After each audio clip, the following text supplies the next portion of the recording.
Welcome back to Judge Ramirez's courtroom, where we shall proceed with this cursed trial. Oh, excellent.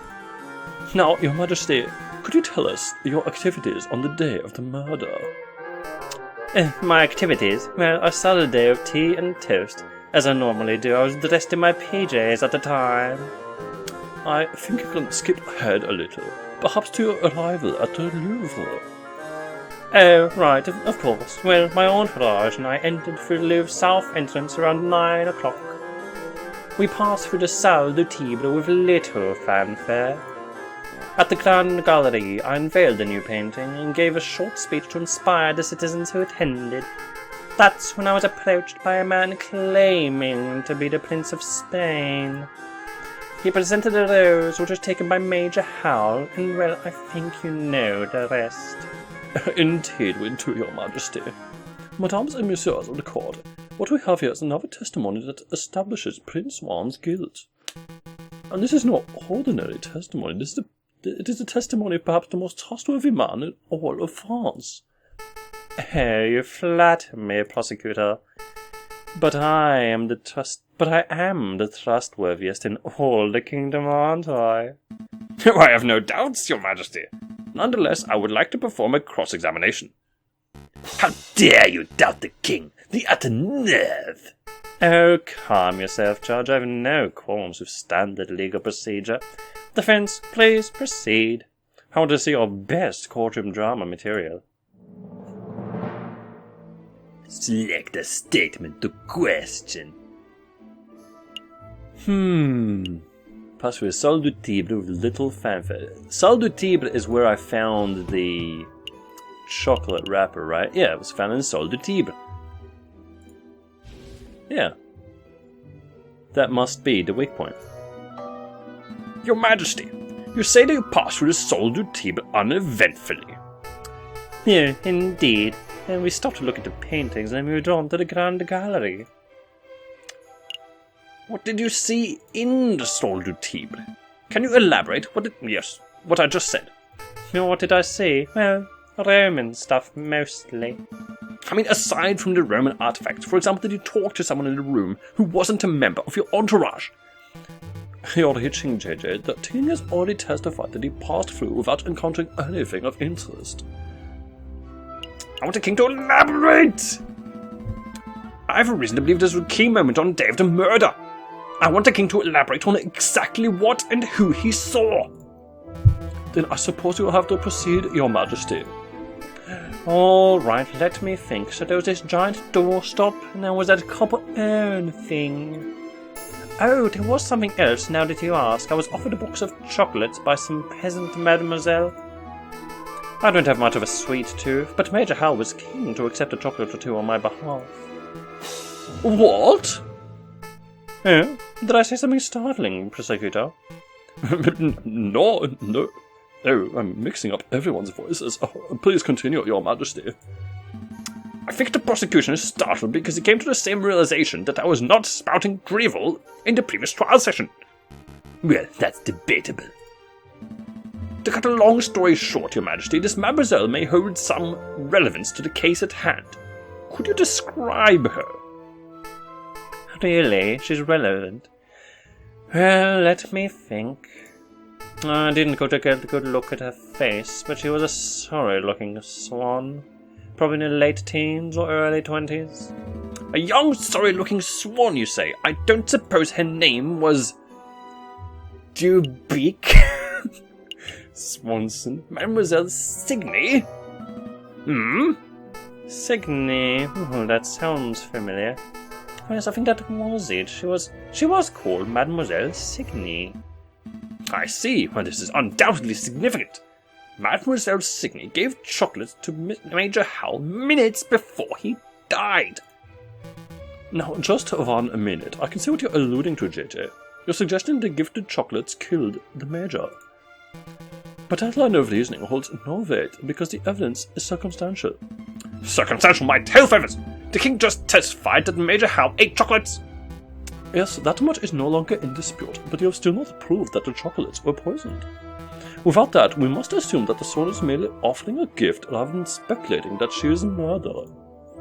Yeah, yes! Shame on your defense implicating a poor, innocent girl like that. Absolutely disgusting. Why, I ought to win the trial. Hold on, I do have evidence that the chocolate was in fact poisoned. I don't believe you, JJ. If you had a piece of evidence that's significant, you would have slammed it down already, Phoenix Wright style, and present it. But, well, I can't. It's not really the evidence folder type of evidence. Why am I not surprised? Dots. The trouble is getting good. Why did you all suddenly go quiet? Well, Your Majesty, it appears that the defense had a realization of his own. That he lacks the evidence to support his theory. Since he cannot continue with this argument, I believe the cross-examination has come to an end. I'm not done yet! I'm kind of done. Like, I could present Sparrowson. I'm not done yet! Let me present my evidence. See, I had a chocolate wrapper in the back of my office and Sparrowson ate it. Oh, stop it, JJ. Stop it while you still have a little dignity. The results of whatever crackpot pseudoscientific experiment you performed are do not constitute valid evidence. I think this trial is over, Your Honor. About bloody time. You may take your leave, Your Majesty. Oh, very well. I am pleased that justice has been thoroughly served. Until the next assassination attempt, adieu, messieurs. I will now deliberate with the jury. Objection! Sorry, I've always wanted to do that. Sparrowson, are you okay? Yup. Doctor said I have an iron stomach. Most of the poison passed straight through me. Speaking of which, I would like to testify on that poison chocolate issue. I even got a doctor's note, see? It's too late. The trial is over. You can't be serious, Your Honor. The contents of that note could turn the entire trial on its head. You must allow it. Why are you constantly arguing with me? I thought the job of a public prosecutor was to assist the judges. I told you, Your Honor, my job is not to get a guilty verdict. It is to ensure that justice is served. I swear you're the worst prosecutor in all of France. Go ahead, Sparrowson. Read the contents of the note for the court to hear. Ahem. This patient, Sparrowson, was submitted to Salpêtrière Hospital, where he displayed a variety of symptoms. These include profuse sweating or rapid fever and severe nausea. The patient was diagnosed with poisoning, probably originating from a plant known as aconite, aka monkshood, aka wolfsbane. When we questioned the patient, he admitted having consumed a discarded chocolate wrapper potentially carrying the poison. Examining the contents of the patient's stomach confirmed this to be true. As a mental health professional, I believe this patient to be clinically... well, let's just skip that bit, shall we? Yada yada. Okay, here we go. Signed, Dr. Falray. Thank you, Sparrowson. I don't think I'll even need to question you. Between your note and the King's testimony, every angle of the chocolate wrapper business has been covered. Awesome. Wait, did you say the King is here? You can get his autograph later. Right. So, what happens now? Do I get cross-examined by the prosecution or something? Well, to be honest, I see little to cross-examine. Do your damn job, prosecutor. Cross-examine that little annoying liar of a bird. Tear his testimony to shreds. Your Honor, he has a note, signed by a medical professional, definitively proving that the chocolate wrapper from the crime scene was poisoned. We could nitpick the details or delve into the doctor's credentials, but I fear it would be a waste of the court's time, and nobody wants that. Gah! So then, what the hell do we do now? We do nothing, Your Honor. This poisoned wrapper has introduced an element of doubt into the case. The prosecution must accept that. But is the level of doubt reasonable? Is it significant? I think the members of the jury will agree. JJ's evidence is still tenuous. Tenuous? A step above a circumstantial. You have proven a link, a not wholly illogical link, But you haven't proved beyond doubt that Major Hal was killed by the chocolate. You are still making far too many assumptions. Where is the empiricism that is required by any good court of law? Where are the witnesses who can back up your claims?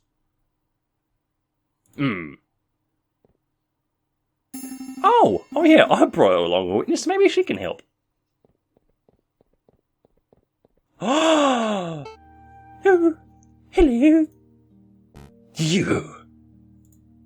Sparrowson, it's great to see you on your feet, and you have been an enormous asset to this case, but what are you trying to pull off now? Surprise witness? Surprise witness? Yeah, I remember you mentioned that Cocorico liked calling surprise witnesses, so I thought it'd beat him at his own game. I brought a flower girl, Mademoiselle Signe, so she can testify about Prince Juan's character. You're putting me in a difficult position, Sparrowson. Just moments before we arrived, we, the court, established that Mademoiselle Signe was a possible suspect for this case. What? That can't be right. Sparrowson, no, it's okay. Monsieur Falcon, I would like to testify. You want to testify? Do you understand what you're agreeing to? Oh, I do. I've accepted my fate. Prosecutor, do you have any objections to me calling upon Mademoiselle Signe as a witness? No, none. Bearing in mind, of course, that you are here to defend Prince Juan, not to convict Mademoiselle Signe. Prosecuting is my job. Of course. I have no objections either. Please proceed, witness. Speak the oath. The oath? Say that you swear to speak without hatred and without fear, to tell the whole truth and nothing but the truth. Dwarves, I swear, Your Honor, I swear to speak without hatred and without fear, to tell the whole truth and nothing but the truth. Good. Very good. Please state your name and occupation for the court record. My name is Catherine Marie Signe, and I am a flower seller. Mademoiselle Signe, tell the courtroom of your activities on the morning of the 7th of January. Very well. I saw the king and his entourage enter the Louvre around 9 o'clock.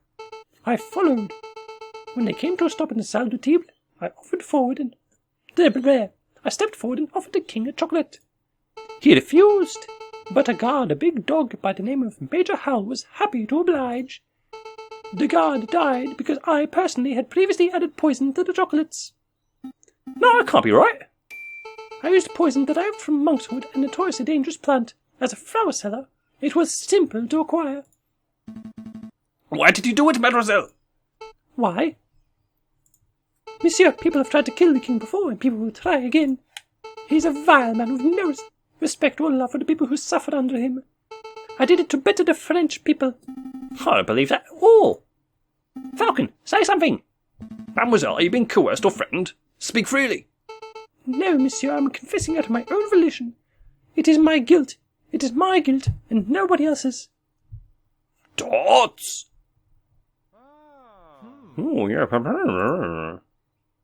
Well, defense, it looks like you wormed a confession out of this murderous puta.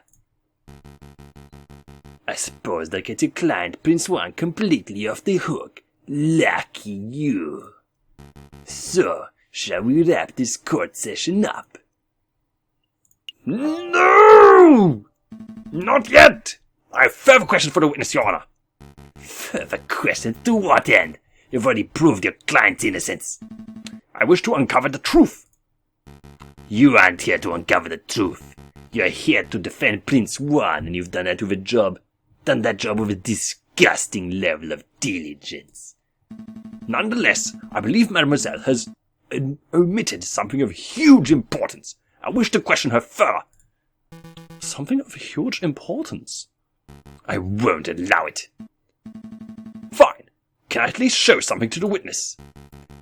You and the prosecutor are the right pair of moralizing blowhards, aren't you? You're doing my head in. Fine, if it will shut you up, I will let you show one magical mystery item to the witness. I can't imagine you have anything up your sleeve that can change the flow of this trial, though. Monsieur Falcon, save it, I have nothing more to say. What about a red herring? Ticket stubs. Please take a look at these, mademoiselle. Train ticket stubs. Look at the names. Dolls. Papa and Maman. In Vienna? Really? Are they really safe? They are! The tickets were arranged courtesy of the Fox. Then, that means the wolf has nothing to hold over me. I can speak freely. Indeed. Go ahead, mademoiselle. What are you two muttering about down there? I'm amending my testimony, Your Honor. Members of the court, everything I said today has been the truth. I did go to Louvre on the 7th of January. I did present a box of poisoned chocolate to the king. Except it was not of my own volition. I was threatened. I was forced to carry out the task under threat of harm. You see, my family has been struggling to get by. The winter has been harsh, and my flower business has been struggling. One day, a man approached me. A man I assumed to be kind-hearted. This man offered me 200 francs to get us through the cold. But I could not afford to repay the debt. When I attempted to bargain with the man, he offered me a deal. Assist him with murder, and he would drop all debts. Refuse, and he would ruin me and my parents. I obliged because the alternative meant death to those I love. The name of the man who did this is Judge Romulus. Dots. Ha! What a creative story. This is obviously a last-minute desperate attempt at passing the buck. The sheer laziness of this girl to accuse a man she's never met before. She's blatantly floundering. Indeed, I've heard dozens of these self-pitying yarns during my time as prosecutor. Although admittedly, this is the first time I've seen a witness directly accuse a judge. Quite the brazen gambit. But in any case, these sort of stories never turn out to be true. They're always proven to be fabrications born of desperation. I've never been more honest, monsieur. Listen, Mademoiselle Signy, I would like to believe your story. But accusing a judge no less, of conspiring to murder the king is a hugely serious accusation. Do you have any proof to support your story? Proof? We say the judge lent you money. Then you must both sign the contract when you made the transaction. That contract would suffice as proof. The contracts were all verbal. He said the money was a gift at first, and only later said I had to repay him. How convenient. Of course, they suppose a contract doesn't exist. The mademoiselle has no proof because her story is a blatant lie. Falcon, you have to do something. Do you have anything to link Judge Romulus to Mademoiselle Signy? A link? Of course! Members of the court, I know for certain that that the mademoiselle's story is true. Aha, receipt, of course. The receipt. I can say with certainty that Judge Romulus has made contact with Mademoiselle Signy in the past. I know this because at this very moment I'm holding a key piece of evidence that links Judge Romulus directly to the crime scene. I think you should take a look at this, Severin. Ha? Me? You don't trust this in the judge's hands? What is that? What does that piece of paper say? This is a receipt for a box of chocolates from Landa Hagerschlag's Chocolate Emporium on the 6th of January, made out to a man named Romulus. The writing on the receipt is clear. A man named Romulus bought chocolates on the day before the murder. These chocolates happen to have the same brand and flavor as the ones that were used in the royal assassination attempt. By itself, this evidence would not be definitive. It would only suggest that the judge has something of a sweet tooth. But, taken in conjunction with the mademoiselle's updated testimony. Aha, that would imply that the judge was directly involved in the assassination attempt. Judge Romulus, do you have anything to say about all this? Yes. That receipt is not mine. I have not stepped foot in a chocolate shop in years. You cannot be serious. The receipt is indisputable proof of your purchase. Indisputable? Watch me dispute it. What you have there is a scrap of paper with the word Romulus scrawled on it. Is it a forgery? Are there simply two men named Romulus living in Paris? I don't have a clue. What I do know is that you have nothing to prove that I was the one who signed that receipt. This is absurd. Do you want me to dig through the court documents with your signature so we can undertake a handwriting analysis? That would not be possible. I believe His Honor uses a rubber stamp for signing off on official court documents. That would be correct. Well, it is no matter. I don't need the judge's signature. I already have in my possession proof that the signature on the receipt belongs to Judge Romulus. The pen! Oh, but first things first, I believe you dropped your pen, Your Honor. Huh? Oh yes, that is mine. Thanks, I've been looking for that thing everywhere. I thought as much. Mesdames and messieurs, last night I was assaulted outside Salpêtrière Hospital. I did not see the son's face, but I did accidentally grab something from their garments as I was thrown into the Seine. Oh, so that's why you smell of fish. I wanted to say something, but I thought it might be rude. This fountain pen is the very item I grabbed. Did I say this pen was mine? On close inspection, I see that I must have been mistaken. Save it, Your Honor. I'm not here to press assault charges. What interests me most about this pen is the ink it contains. It is emerald green in colour. As we all know, only baddies write in green.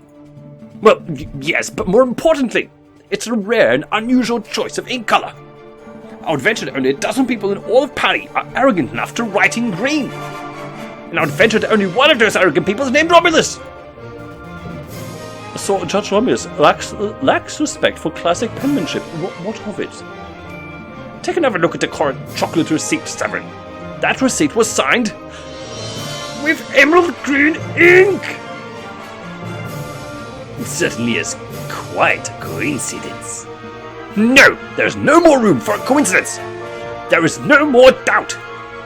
There is only one narrative that can tie this ridiculous string of evidence together. On the 6th of January, you, Judge Romulus, bought a chocolate custom. I was doing so bloody well. Bought a box of chocolates with a custom filling. That custom filling contained poison originating from the flowers of Mademoiselle Signy, the street seller who owed you a debt. On the 7th of January, you, Judge Romulus, leveraged that debt to force the girl to present the poisoned chocolates to the king. Then, an idiot of a man by the name of Juan framed himself as the murderer in order to take the fall in Mademoiselle Signy's stead. You pushed for Juan's guilt by priming a witness, Monsieur Toussaint Kingsley. And when that failed, you pressured Mademoiselle Signy to take the full responsibility for the crime. Zoom in! That is the only narrative that makes sense! Admit it! Fine, I do admit it. I did it. I purchased the chocolates. I added the poison. I put the peasant girl in debt just so I could force her to take the fall. I was the one who wanted the king murdered. But there is not a damn thing any of you can do about it. I am the one who holds the gavel. I am the one who passes the sentence. With a snap of my finger, I could have each and every one of you guillotined at the Place d'Austerlitz before nightfall. Who judges these judges? Who stands above me? Nobody! Not even God can condemn me when I sit so highly. Isn't the king still in the courtroom? Apparently not, but Valetti is. Attempting to murder the king? Corrupting the Cour d'Assises? What an utterly repulsive individual! Don't touch me, dirty pig! You have no authority over me! My battery is running low. No, he doesn't, but I do. Take him away, Inspector. Battery. No, I'm not done. I'm not done with any of you. Wrong button. Wrong button. But I'm plugged in now. You're all guilty. You shall see. A revolution is coming. The rebels will overrun Paris. The king and the government will fall. The bourgeois will be slaughtered. We shall have a glorious second republic. A republic free of class, where everyone is free and equal. Hey, don't touch me. Just another ranting lunatic, Your Majesty. Ignore him. Of course. Carry on, Inspector.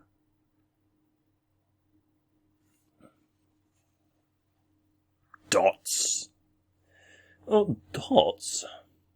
Dots. What? What happens now?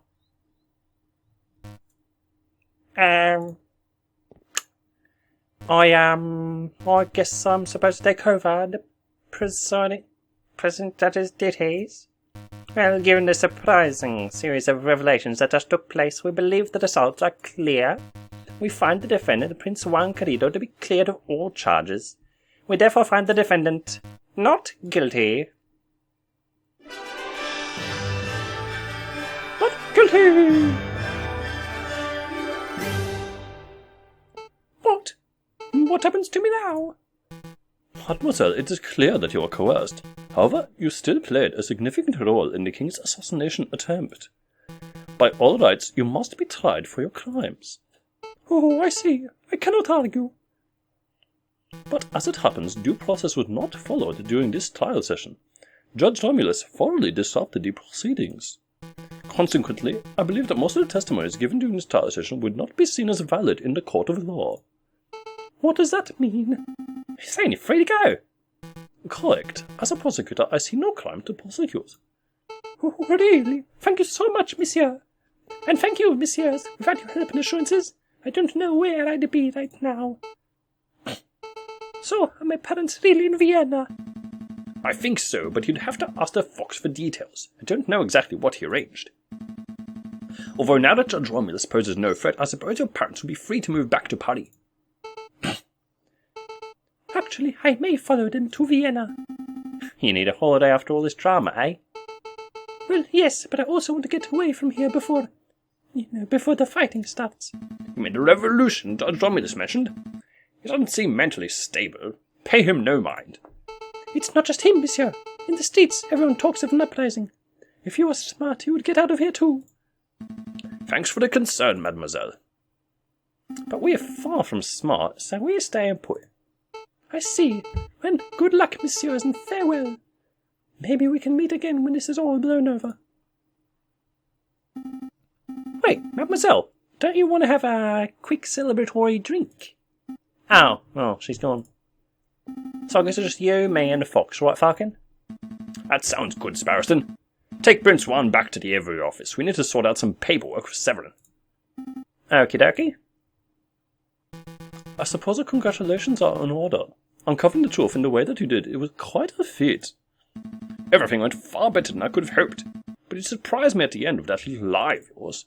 Lie? This trial's testimonies are completely invalid bullcock. You and I both know this trial has produced ample valid evidence for Mademoiselle Signy to be detained and tried. Even without the coercion accounted for, I bet she would still be found guilty of conspiracy or accessory to murder.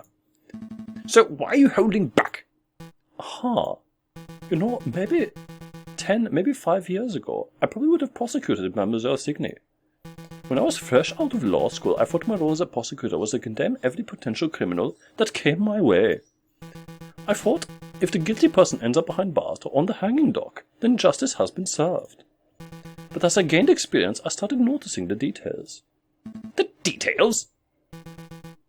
The extenuating circumstance, the personal considerations. The gaps in the law where even when due process is followed to the letter, good people are punished and wrongdoers walk free. I hated it, so I changed my role. I decided that I should not strive to secure a guilty verdict, but to ensure that justice is served. I could prosecute Mademoiselle Signy, and she would definitely be convicted. But that would not serve justice. Dod, Severin! You're a good lawyer, Severin. Damn fine cop. You're not terrible, Falcon. Just mostly awful.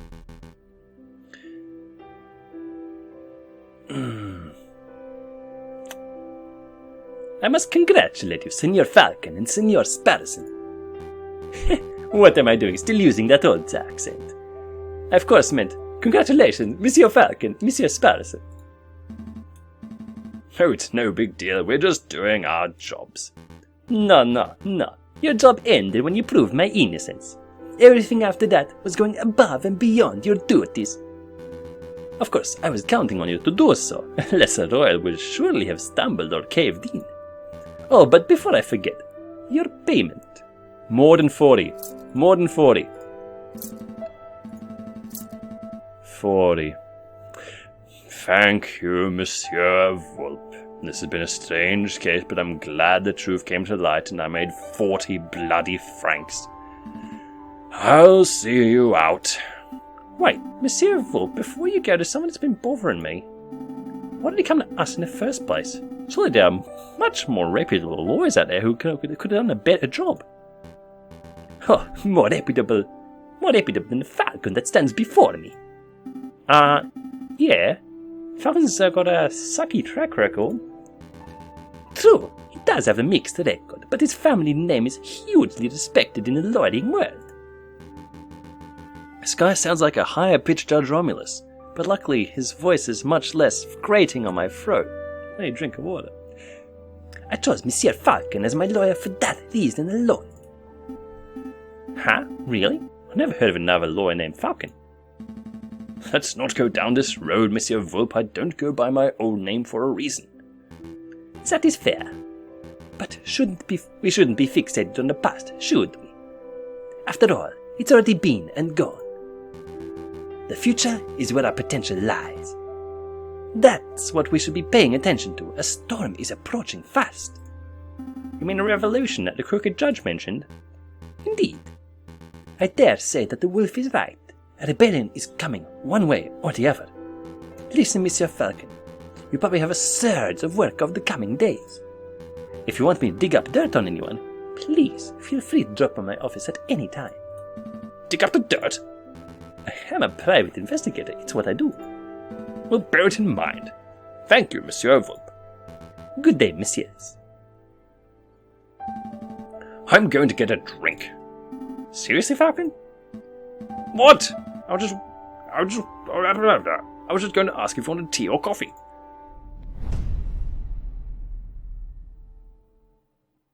The game has been saved. End of Act 2.